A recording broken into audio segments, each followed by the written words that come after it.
Assalamualaikum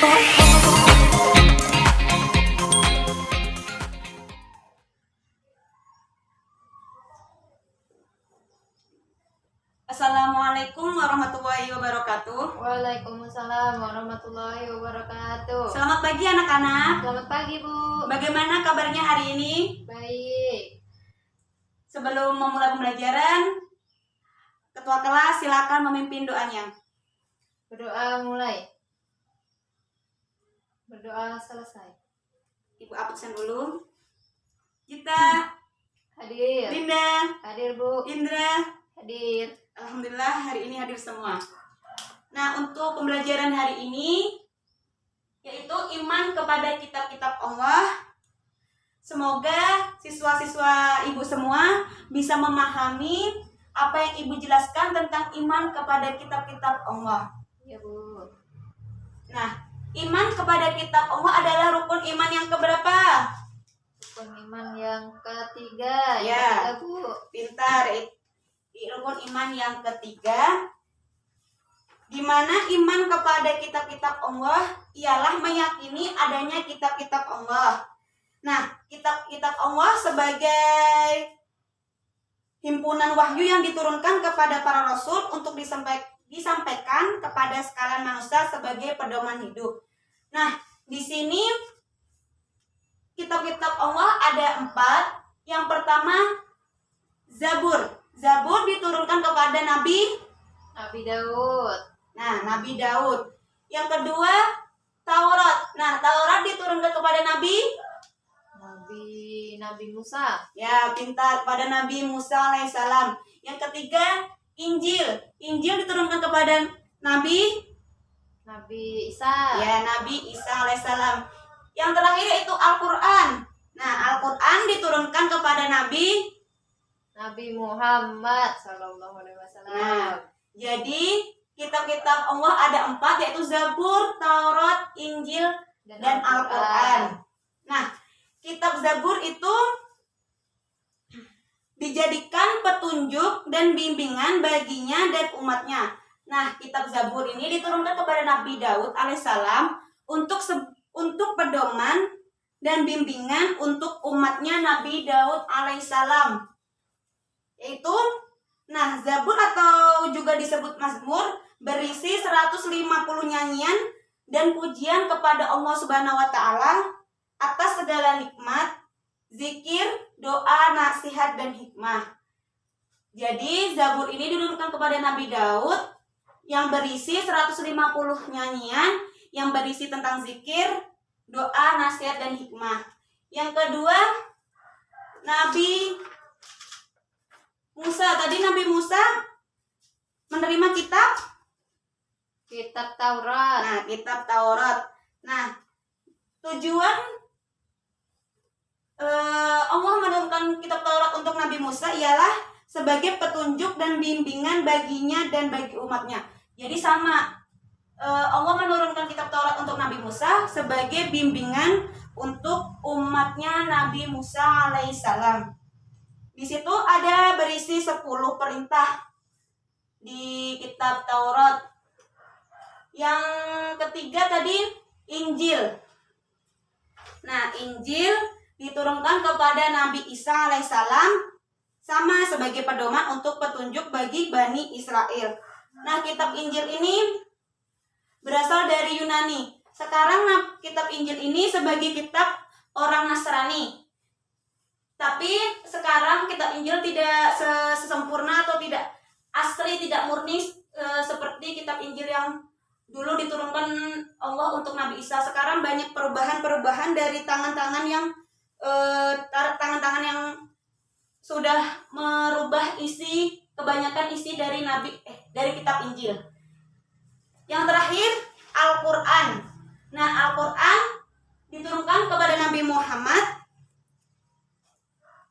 sebagai mukjizat, salah satu mukjizat dari Nabi Muhammad yang membacanya merupakan ibadah. Jadi kalau misalnya kita membaca Al-Qur'an, nah kita dapat pahala dan merupakan ibadah. Nah, Al-Qur'an ini memiliki isi pokok kandungan, yaitu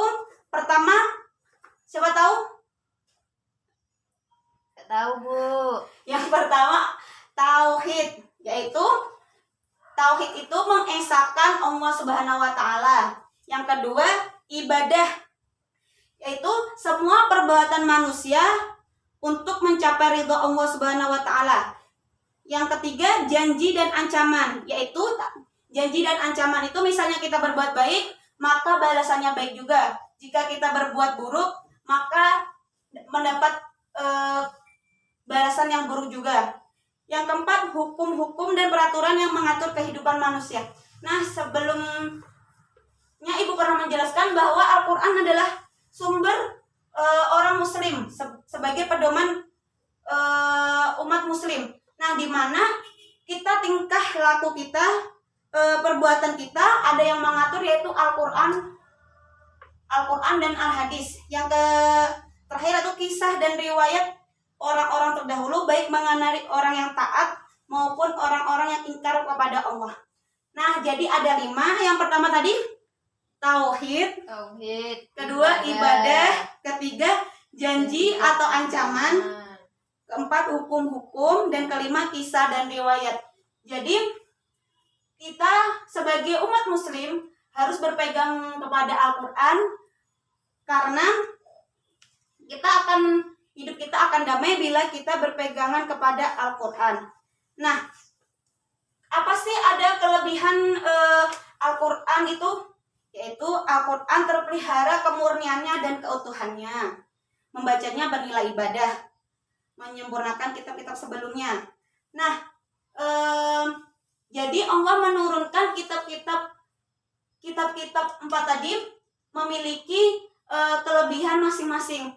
Yang paling sempurna itu Al-Quran karena menyempurnakan kitab-kitab terdahulu.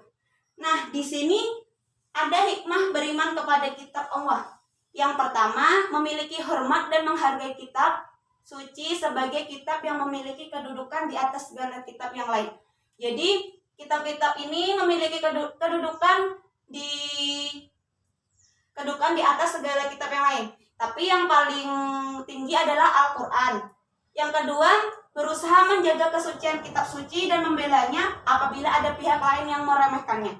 Nah, sekarang kan banyak, zaman sekarang tuh banyak yang meremehkan Al-Quran, meremehkan Islam. Nah, kita harus membelanya bila kitab-kitab suci itu dihina atau diremehkan. Yang terakhir, hidup manusia menjadi tertera karena adanya hukum yang bersumber pada kitab suci tadi. Nah, tadi seperti yang Ibu jelaskan tadi, sumber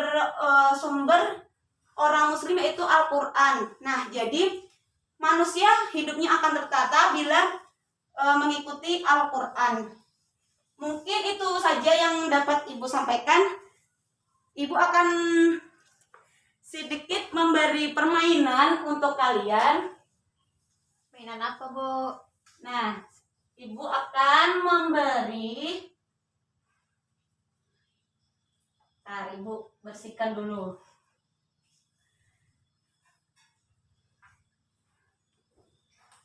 Nah, Ibu tempelkan.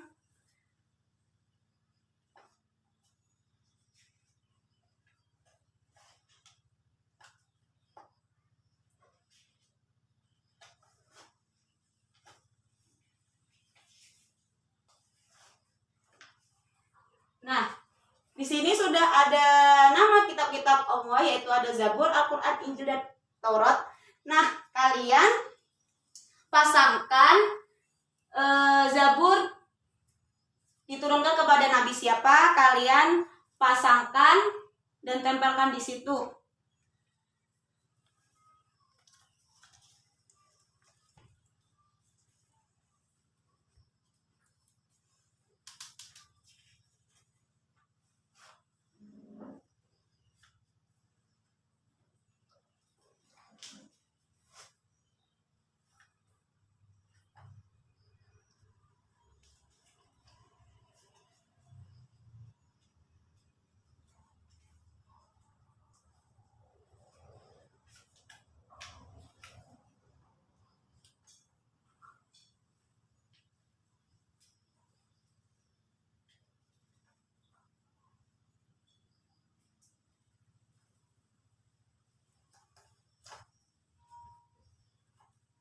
Sudah, Bu.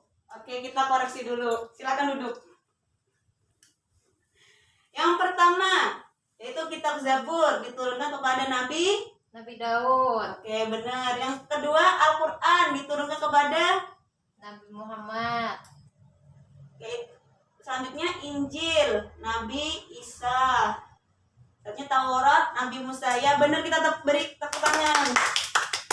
Nah, kalian sudah memahami iman kepada kitab-kitab Allah. Semoga kalian bisa mengamalkan dan mengingat pedoman hidup kita hanya Al-Qur'an. Nah, mungkin Ibu akhiri pembelajaran hari ini. Semoga kalian tetap semangat. Jangan lupa belajar di rumah. Ibu akhiri. Wassalamualaikum warahmatullahi wabarakatuh. Waalaikumsalam warahmatullahi wabarakatuh.